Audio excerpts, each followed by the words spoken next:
so kind and generous to us and taking care of us. His staff, his police department, especially the bike department that my son was a part of. It's a special group of people here.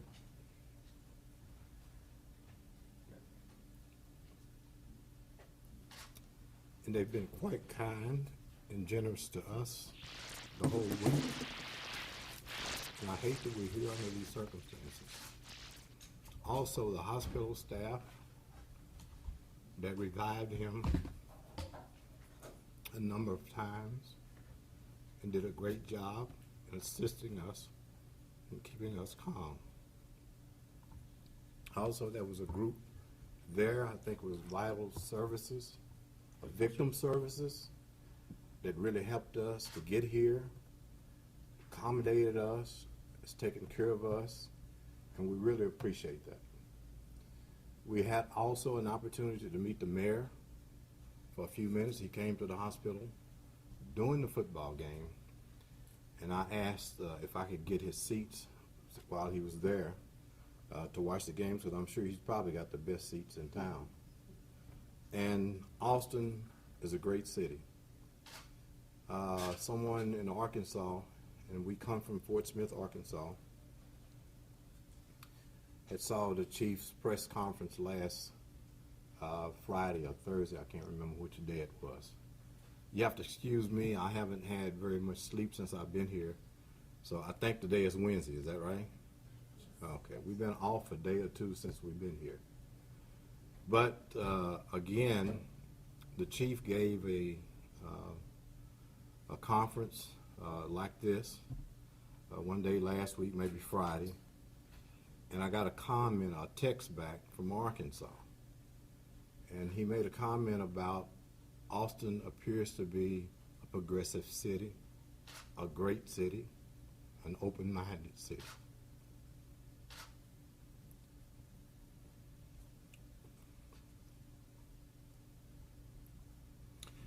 And we were blessed with a son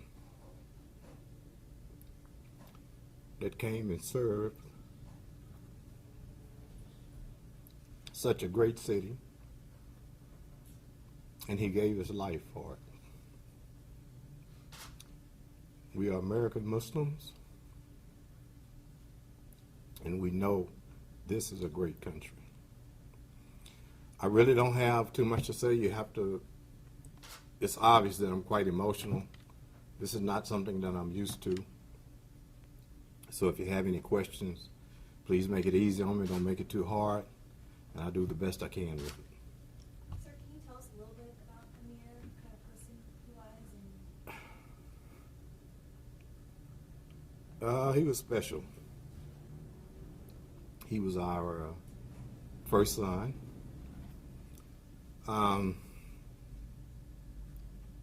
In our family, we all had nicknames, you know, like JoJo and Billy Boy and things like that. My father was in the military during the Korean War, and he was a sergeant. And when I was born, my mother nicknamed me Sarge. Well, I lived up to that because I was drafted in 1967, and believe it or not, I ended up in Korea. And when I did my time, I ended up being a sergeant. Well, my mother, she had this habit of naming nicknames. So she named Amir, since I was Sarge, my name was Sarge, she named him Captain. And he came, and I'm sure he worked. He didn't make captain in the Marine Corps, and I can't remember what his rank was. He didn't make it as high as I did. And then he joined the police force in Wichita, Kansas. And after a short while, he came here for a special training program that they had going on in Austin, I think in the early 90s. And he served here up to that point, and he didn't get to be captain here. But he'll always be our captain. So that was his nickname. I'm sure some of my kids have forgotten that that was his name when he was a little boy. But he's always been very special. He was well liked and loved. He was the smallest. He was a football player. He loved football. He was the smallest guard on the football team, but he lifted more weight than anyone. He was the strongest on the football team. They won the state championship that year. I had a nephew that played tackle, and he played right guard. And I was blessed for him to wear the same number in high school that I wore. And he was just a special person. All of our kids are special. Sounds like he comes from a long line of leaders and a family that values public service. Yes, yes, that's true. My grandfather and grandmother was two of the wisest people I've ever had an opportunity to meet. And they were married and had 3 siblings. My mother was the youngest. I'm sorry, in the middle, excuse me. And my grandfather and grandmother were so wise, it was kind of like a clash, you know. And so they ended up divorcing. And I got a chance to share, to get an opportunity to share with them. And especially my grandfather gave me a lot of good information. And my father was great. He taught me a lesson. He said, son, whatever you do, do the best. And he made a point to me. And I won't go into details because now they call it child abuse. But he said, whatever you do it right or don't do it at all. So he asked me to do something one day. I'm just giving you an example about the type family that we had. He asked me to do something one day, and I was 14. I'd grown a little fuzz on my lip, and I decided, well, he's not going to like this. So I decided not to do it. So when he came home, he asked, what happened that you didn't do this? I said, well, Dad, like you say, you know, it's, if you're not going to do it right, don't do it at all. And he said, did you not do that because for that reason? I said, well, yes, you wasn't going to be pleased with it. Well, I'm not going to tell you what he did with me, but I looked up and all I saw was ceiling. And I couldn't figure out how I got on the floor. Well, I got myself up. I didn't feel anything. If you ever saw anyone that was unconscious, you put 3 fingers in their face and they may think it's 6 or 8 or whatever. That's the condition I was in. When I looked up, he wasn't there. He had disappeared. So I went to the den. He had his special chair and he was sitting there. I didn't say anything. I just sit and waited. He said, well, you know what I did. I said, okay, he did. So he said, you know, the reason I did that was because you didn't even try. You gave up. Today, I teach that same lesson to my kids. If you're going to do it right, or don't do it at all. Just leave it alone. And I married the most wonderful woman on this earth. Amir is proof of that. And our other 4 siblings are proof of that.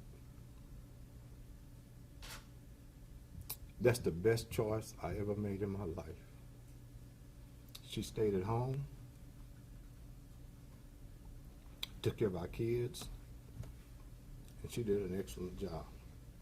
And all I did was support her, and that was it. She's mad at me this morning because we had some words last night. You know, I just expressed my opinion, and we don't argue. We just express our opinion and go our separate ways. So she stayed in my daughter's room last night. I was surprised when I rolled over this morning and she wasn't there. But I still love her just the same, and we'll get over it. We may do something special in the evening, but she's a wonderful person, and my kids they get it from their mom. I'm just the guy that's there to support her and to help her out. Mr. Khaliq, how is your wife doing and your other kids doing? You know, we're Muslims,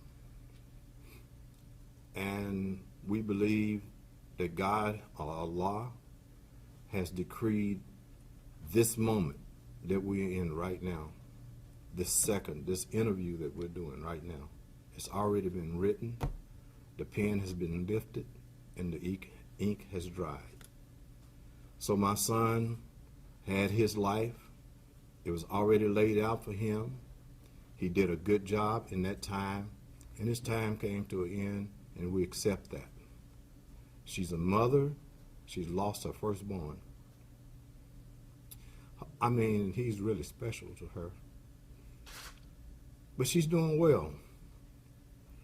The chief and his staff and the victim services has made it comfortable for us and easier for us.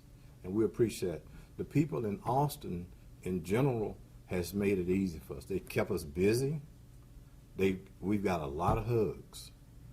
We went to his funeral. We call it a janazah in Islam. But we went to his funeral. Wallahi, I have never seen so many people. I feel sorry for the dignitaries and the president and important people to have to shake so many hands in one day. But we got a lot of hugs and a lot of handshakes and a lot of prayers. Christians, Muslims, and I know there was one Jew that I've met since I've been here. And everybody's just been wonderful for us, or to us.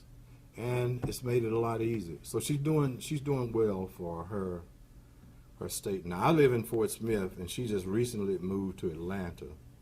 And I have a friend from Pakistan. He's a doctor. He made a wonderful recommendation to me the other day. I'm retired and my wife is retired. So my daughter moved to Atlanta, and she has a 3-year older. So my wife moved with them to help take care of her. That's the way we are. We want to keep our family together. So I'm in Fort Smith, and so he suggested, this friend of mine from Pakistan, he suggested that I go and stay and get her back on her feet and get her up and going again and make sure she's all right before I go back to Arkansas. So that's our plan, and she'll be fine.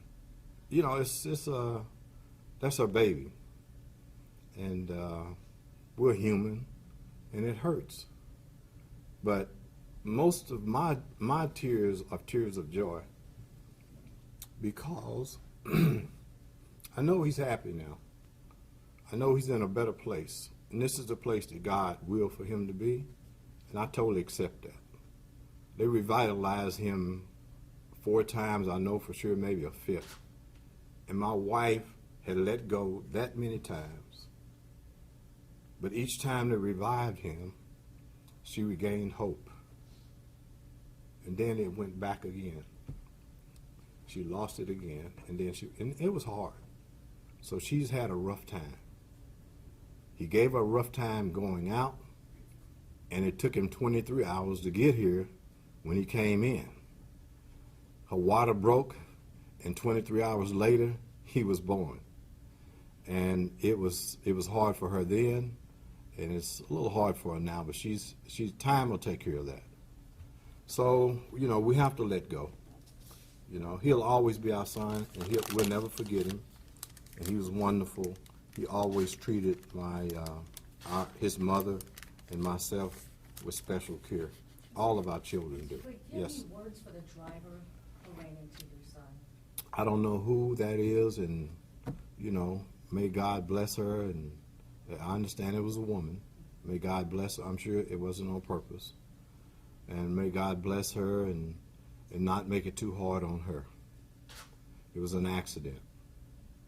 And it was a plan of God, and the only thing I have for her is sadness and sorrow. Because I know she has to be hurt behind this. just like we are. Maybe not to our extent, but I'm sure that she's not good about this at all. So I pray for her. What did you think when your son told you he was going to join the police force? Well, first of all, he joined the Marine Corps, and his mother didn't like that. And, you know, it was his choice. It was his choice in the Marine Corps. We supported him then. It was his choice to join the police force, and we supported him then. And his mother didn't like that. But it's his decision, so we accepted that and wished him the best and told him, if you're going to do it right. Or don't do it at all. And it's obvious from what we've seen, all of the love and good words that are said. It was, you know, he's done his job, and he did it well, and I'm proud of it. With all types of people your son has touched, what do you hope his life, a lesson his life leaves behind to the community he, worked with for so long? Amir has always been somewhat of a fighter. When he first came here, of course he's a Muslim, and you see my beard, and Muslims wear beards. So he had to fight for that. And with the support of the police department and the leadership of the police department here in Austin, made it possible for him to at least express his religious views and accepted that.